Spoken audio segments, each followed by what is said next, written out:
Let me tell you one of my favorite Yuletide stories.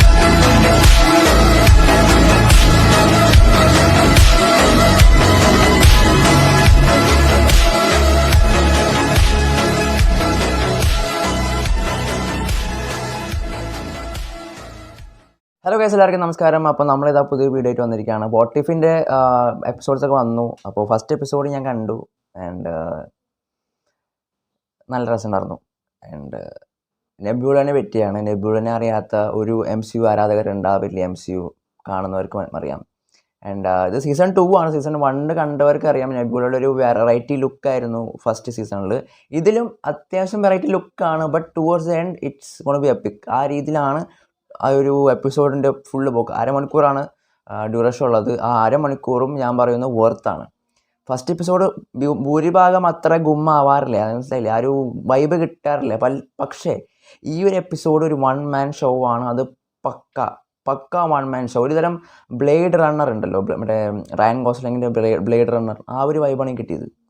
ആ ഒരു താറാവ് ഉണ്ടല്ലോ, താറാവ് ഉണ്ട്, കോർഗ് ഉണ്ട്, മീക്ക് ഉണ്ട്.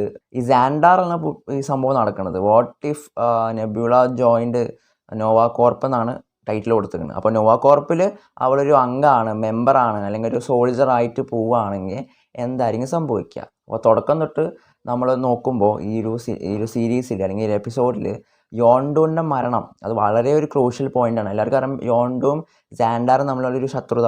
പുള്ളിക്കാരെ എനിമി ടൈപ്പാണ്, ബട്ട് ഒരു തീഫ് മോഡിലാണ് വരുന്നത്.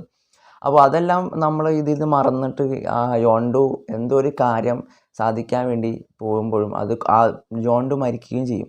അപ്പോൾ മരിക്കുന്ന സമയത്ത് യോണ്ടുവിനെ അവരെ ഈ നോവാ കോർപ്പിലെ ഇൻസ്പെക്ഷന് വേണ്ടി വരുമ്പോൾ അവർക്ക് വലിയ ഇൻട്രസ്റ്റ് ഉണ്ടാവില്ല. കാരണം ഇവർ ഒരു ഫ്യൂജറ്റീവാണ്. അതുകൊണ്ട് ഇവൻ മരിച്ചു കഴിഞ്ഞാൽ അവർക്ക് എന്തിനാ, നല്ലതല്ലേ ഉള്ളൂ.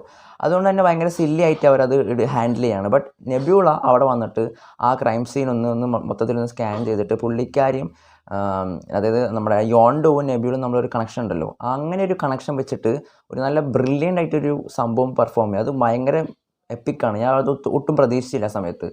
അപ്പോൾ എല്ലാവർക്കും അറിയാം യോണ്ടോൻ്റെ കയ്യിലൊരു ആരോ ഉണ്ട്, അത് വിസിലിൻ്റെ രൂപത്തിലാണ് വരിക. അത് യോണ്ടോൻ്റെ ശബ്ദത്തിലും ആ ഫ്രീക്വൻസിയിലാണ് ഫോക്കസ് ചെയ്ത് വരുന്നത്. അപ്പോൾ അങ്ങനെ ഫോക്കസ് ചെയ്ത് വരുന്നൊരു സീനായിരുന്നു നമ്മൾ ട്രെയിലറിൽ കണ്ടത്. നെബ്യൂളയുടെ അടുത്ത് നേരിട്ട് വന്നിട്ട് അവൾ ഈ ആരോ പിടിക്കുന്ന ഒരു സീനുണ്ട്. അത് ഈ ഒരു എപ്പിസോഡിലാണ്. അപ്പോൾ അത് ഭയങ്കര ബ്രില്യൻ്റ് ആയിരുന്നു. പിന്നെ നോവാ കോർപ്പിൽ ഹെഡായിട്ടുള്ള മറ്റേ പെണ്ണുണ്ടല്ലോ, അത് ഇതിൽ ഒരു തരം ചാരപ്പണിയാണ് ചെയ്യുന്നത്. മെയിൻ വില്ലനായിട്ട് വരുന്നത് നമ്മുടെ 2 ആൾക്കാരുണ്ട്. അതിലൊരു ഹാക്കർ റോണൻ ആയിരുന്നു വില്ലൻ.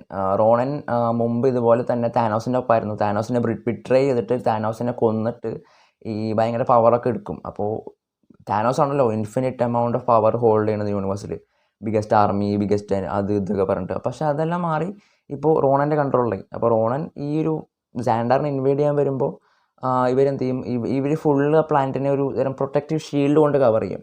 അപ്പോൾ ആ പ്രൊട്ടക്റ്റീവ് ഷീൽഡ് തുറക്കുന്നത് ആ കൂടി ഒരു തരം കോഡിലാണ്. ഒരു തരം കോഡുണ്ട് അതിൽ. അപ്പോൾ ആ കോഡ് നമ്മുടെ യോണ്ടുവിൻ്റെ ഒരു തരം മറ്റേ ആരോടെ ടിപ്പിലായിട്ട് ഒരു തരം പച്ച ലൈറ്റ് കത്തിയൊരു സാധനം ആർക്കവല്ല ഒരു തരം കോഡ് ഇത് വരും. അപ്പോൾ അതിൽ നിന്ന് അവൾ ക്രാക്ക് ചെയ്തിട്ട് ഒരു കോഡ് ഒപ്പിക്കുകയും അത് ഡൗൺലോഡ് ചെയ്യുകയും ചെയ്യുന്നു. കാരണം എല്ലാവർക്കും അറിയാം നെബ്യൂള സൈബോർഗ് എന്നൊരു പാർട്ട് ഭയങ്കര ക്രൂഷ്യലാണ് ഇതിൽ. അപ്പോൾ അതുകൊണ്ട് തന്നെ ഈ മെയിൻ ലേഡി ഉണ്ടല്ലോ, സാൻഡറിലെ മെയിൻ ലേഡി, ഇവളെ എന്തോ രക്ഷിക്കേണ്ട ഒരു സംഭവമുണ്ട് ഫസ്റ്റ് തന്നെ. അപ്പോൾ അങ്ങനെയാണ് ഇവൾ നോവാ കോർപ്പിൽ വരുന്നതും. അപ്പോൾ അതൊക്കെ കഴിഞ്ഞിട്ട് ഇവളെ യൂസ് ചെയ്തിട്ട് ഈ കോഡ്സൊക്കെ തിരിച്ചെടുത്ത് അവൾ ഇത് റോണന് കൊണ്ട് കൊടുക്കും. റോണൻ എന്ത് ചെയ്യും, ആ ഷീൽഡ് തുറക്കാൻ എളുപ്പത്തിൽ റോണൻ വന്നു ഇവിടുത്തെ ആൾക്കാരെല്ലാം കൊണ്ട് ഇവരെ കൊല്ലുകയും അവളുടെ റിസോഴ്സ് എല്ലാം അടിച്ചു മാറ്റി ചെയ്യും. അങ്ങനെ ഒരു ഡീല് വെക്കും. അപ്പോൾ അവൾക്ക് എന്തൊരു കിട്ടുന്നത് വെച്ചാൽ അവരുടെ തന്നെ ഒരു നോവാ കോർപ്പിൻ്റെ ഹെഡായിട്ട് തന്നെ നിൽക്കും, നല്ല പവറൊക്കെ ഉണ്ടാവും, അത്രയാണ് സംഭവം. ബട്ട് നെബ്യൂള ഒരു ഓത്ത് എടുത്തിട്ടുണ്ട് സാൻഡാറിയൻ പീപ്പിളിനെ പ്രൊട്ടക്റ്റ് ചെയ്യുന്നൊക്കെ പറഞ്ഞിട്ട്. അതുകൊണ്ട് തന്നെ അവളൊന്നും ചെയ്യില്ല. ബട്ട് എവിടെയൊക്കെയോ ഈ ഒരു സീനിൽ നമുക്ക് മനസ്സിലാവില്ല, അവസാനം നമുക്ക് മനസ്സിലാവും ഈ ഒരു ലേഡി കള്ളത്തരം കാണിക്കേണ്ടത് നെബ്യൂളയ്ക്ക് ഓൾറെഡി മനസ്സിലായിട്ടുണ്ടായിരുന്നു.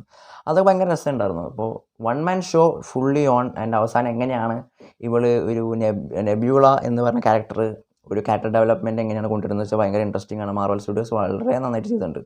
ഇതുപോലത്തെ സീരീസും എപ്പിസോഡ്സും ഇറക്കിക്കൊണ്ടിരിക്കുക. ഈ ദയവ് ചെയ്ത് ആ മൂൺ നൈറ്റിൻ്റെ സീസൺ 2 ഇറക്കുക, എനിക്കത്ര പറയാനുള്ളൂ. What if already one of my favourites, but moon night അടിപൊളിയാണ്, അത് നിങ്ങൾ സ്ക്രാപ്പ് ചെയ്യരുത്. അപ്പോൾ എന്തായാലും വീഡിയോ കൂടുതൽ നീട്ടുന്നില്ല ഞാൻ. നമ്മളെന്തായാലും ബാക്കിയുള്ള വീഡിയോസും ഇടുന്നതായിരിക്കും, എപ്പിസോഡ് വൈസ് ആയിരിക്കും. നാളെ വേറെ ഇടും, അതിന് മറ്റന്നാൾ വേറെ. അപ്പോൾ 30th വരെ 31st വരെ എൻ്റെ വീഡിയോസ് വരുന്നതായിരിക്കും. അപ്പോൾ മറക്കാതെ സബ്സ്ക്രൈബ് ചെയ്യാൻ മറക്കരുത്.